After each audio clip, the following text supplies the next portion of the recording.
Hi, everyone. Welcome back to Thanks for Coming Back. I'm Dr. Latasha Nelson, and today we're in for a really transparent conversation with the one and only Venchele Saint Dic.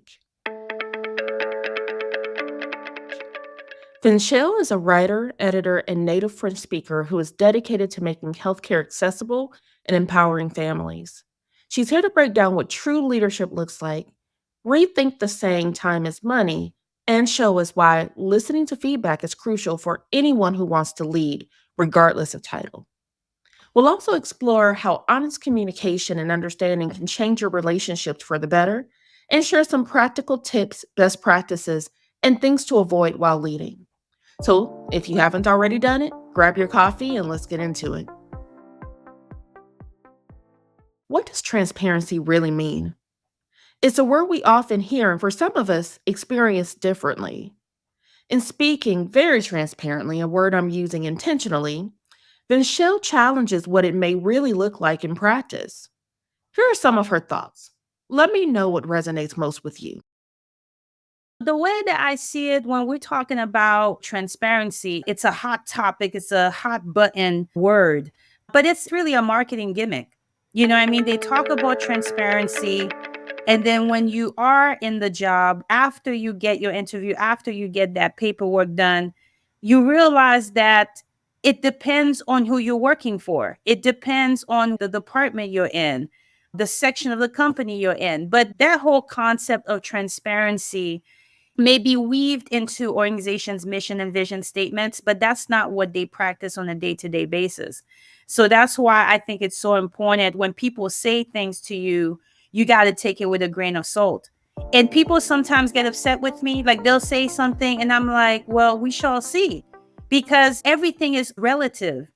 Someone can talk to me about transparency, but it's like, look at how they living their lives. Look at how they treat their friends. Look at how they relating to other people. And that should tell you whether or not they're transparent. And I think, even earlier as we're talking, I'm not going to fault the person for being who they are because I expect people to be who they are. But it's a question of fitness. Are you the right fit to me? You know what I mean? And then if you're not, then you may be the right fit for someone else. Unfortunately, what Vinchelle highlights here may not sound foreign for some. True transparency is about ensuring that your actions consistently align with your words. How often have you encountered transparency that turned out to be nothing more than a buzzword? Here's how we can be better. First, communicate openly. As leaders, we can't shy away from the hard conversations. Transparency means opening up the floor for real and genuine dialogue. Don't dodge the tough talks. Be clear and open with your team in order to build trust. I can think of a time where I had a team member who outright asked me if I was unhappy with her work. She thought I was leaving her out of special projects and meetings because she was doing something wrong. And I just didn't want her to have to wake up at 5 a.m. because she was on one coast and I was on another. It was never a reflection of her work. The reality is that having shared that up front could have prevented some of the feelings she had, and it definitely led to an open conversation where I had to address her concerns, mend some feelings, and ultimately rebuild the trust that was tarnished by good intentions, all because of a lack of open communication. Fortunately, several years later, the proof is in the pudding, and we continue to have very open discussions, and we have a very strong personal and professional relationship. Tip number two, keep your promises. Make sure your team can rely on your word. Remember, actions speak louder than promises. When you say you're going to do something, do it. Your team should know that they can count on you. In fact, for me, my team knows that I'm never going to ask them to do anything that I haven't done or wouldn't do. They know I've got their backs, and without me asking, will go above and beyond, not just because of their work ethic, but because, as research shows, team members who know they have a leader that cares are more engaged and want to go beyond job expectations. So, here are a few things to avoid. Avoid empty promises. If you know you can't keep a commitment, don't make it. If you're not sure you can do something, just don't promise it. Also, don't just talk about transparency, really implement it genuinely.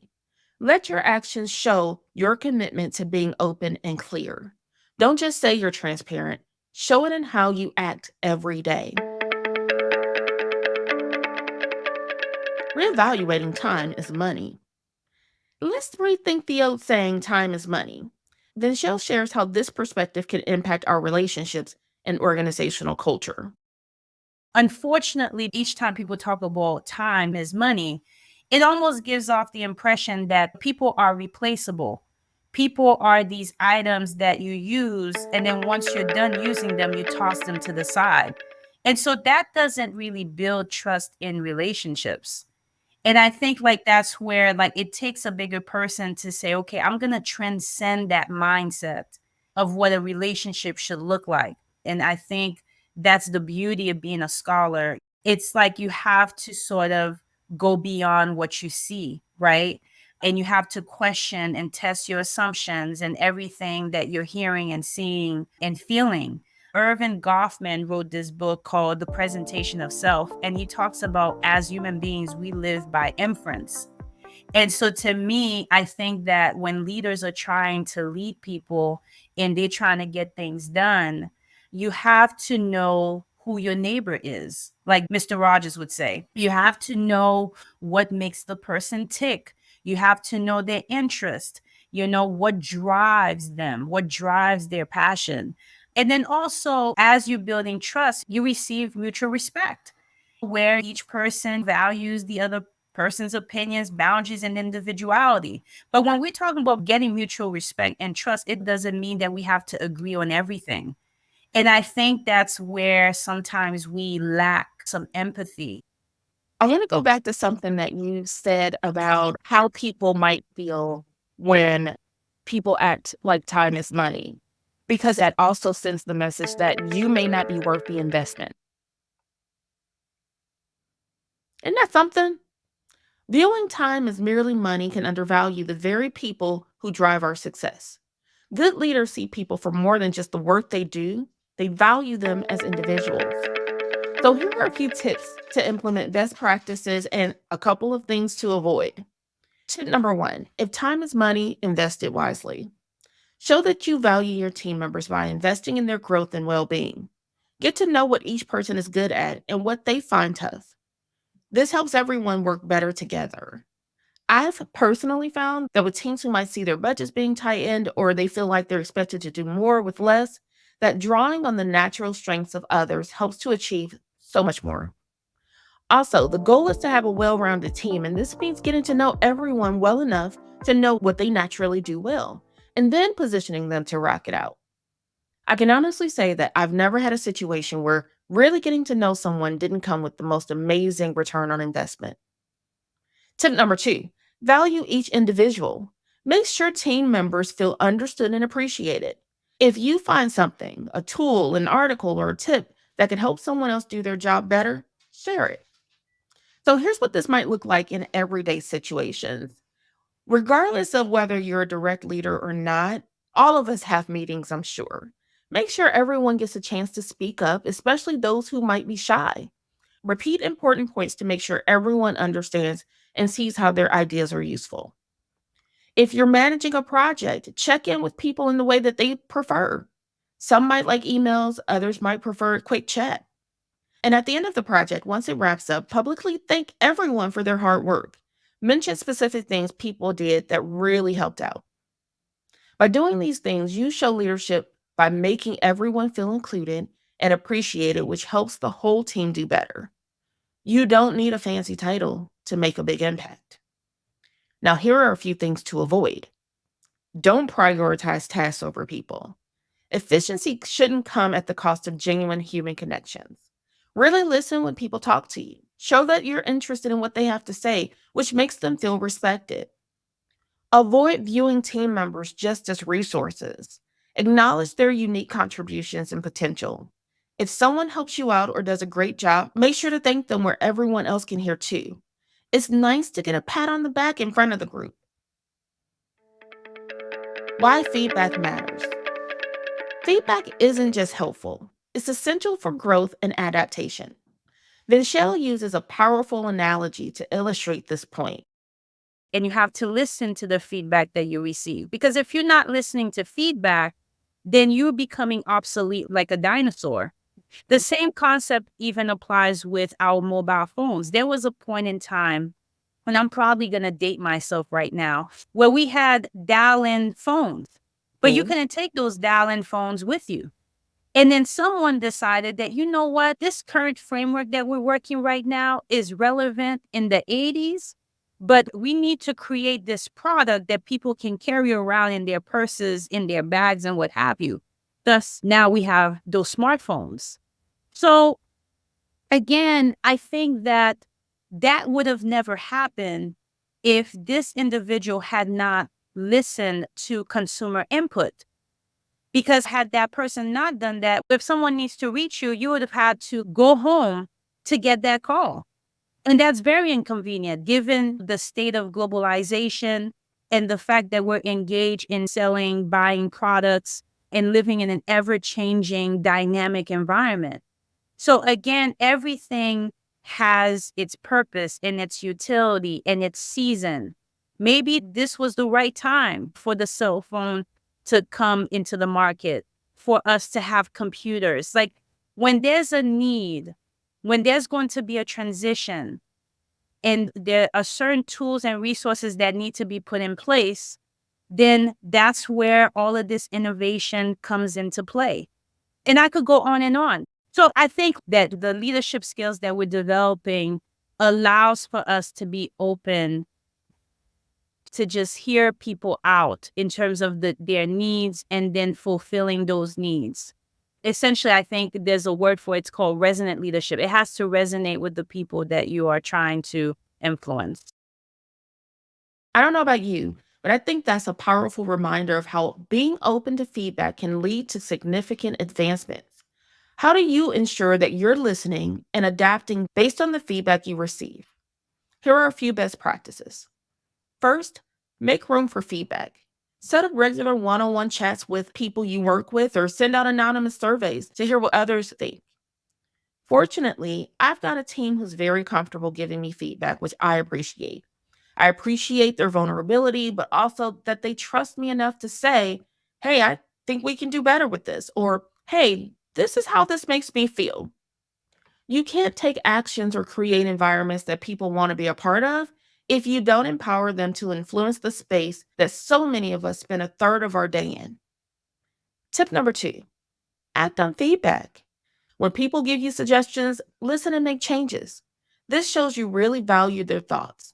Honestly, some of the best ideas we've implemented have come from the ideas my team has shared. Now, here are a few things to avoid. Ignoring feedback. Don't dismiss feedback. It can lead to missed opportunities for growth. If you overlook what people are telling you, you might miss chances to get better. And don't take it personally. Embrace feedback as a tool for learning, not as a personal critique. When you get feedback, see it as a chance to learn, not as criticism. By keeping things straightforward and focusing on these actions, you'll not only build a stronger team, but also show that you're a leader who respects and values everyone's input. Now, let's talk about one last important part of leadership, managing relationships. Let's listen. I think that even in our relationships, there are two options when your needs are not being met. Some people will just say, you know what, I throw the towels and I'm leaving. Or we can have an honest discussion on what the other person can give to us and what they cannot give to us. Because I always say that to myself. When I meet people, they cannot be Jesus in my life. They cannot be everything. There's a specific role that they are going to play. There's some things they're going to bring to the table. And there's some things that they're just not able to give. And I think that having an honest discussion on those things and then also pivoting our approach in not putting all our eggs in one basket is definitely key. And I think that's where empathy and understanding comes into play because we do have to show empathy towards others' perspectives and concerns while trying to understand their motivations and challenges and what have you. But people cannot be, in my humble opinion, we cannot be everything for everyone. That's an important lesson from Venchelle. In leadership, just like any relationship, open and honest communication about what we can and can't do is crucial. It helps us understand each other better and work together more effectively. Here's how we can use these ideas. First, let's set realistic expectations. Clearly communicating what each person can and can't do is key here. This helps avoid disappointments and creates a healthier work environment. For example, knowing someone's limits can help assign tasks that match their strengths, avoiding unnecessary stress. Second, empathy and understanding. Showing genuine empathy towards others' perspectives and challenges builds stronger relationships, and it creates a supportive atmosphere where everyone feels valued. And finally, role clarity. Recognize and use the specific roles and strengths of each of your team members. This improves teamwork and results by aligning tasks with the right skills. Now, a couple of things to avoid here include unrealistic expectations. Don't expect one person to do everything or meet all needs. This can lead to frustration and strained relationships. Second, lack of communication. Don't avoid tough conversations about needs and limits. Open dialogue prevents misunderstandings and builds stronger bonds. And finally, ignoring individual strengths. Each team member has unique strengths. Recognizing and valuing these contributions can greatly enhance teamwork and project outcomes. Ultimately, managing relationships with care and intention is key in leadership. It's about understanding and valuing each person's unique contributions, which enriches the whole team. By fostering an environment where open communication and empathy are the norms, we can not only meet, but exceed our collective goals. Before we wrap up, I want to leave you with a small challenge that ties into our discussion today. This week, try to implement one transparency practice we discussed. Whether it's giving a full and clear update on a project or addressing a tough question head on in your next meeting.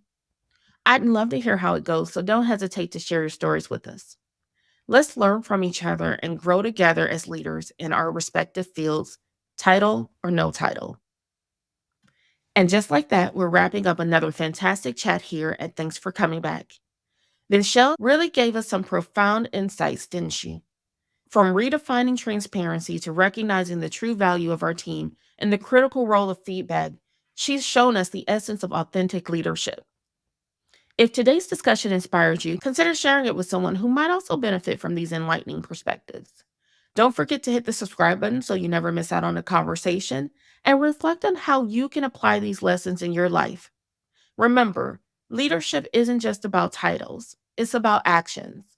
Thanks for joining us, and until next time, keep leading, keep learning, and thanks for coming back.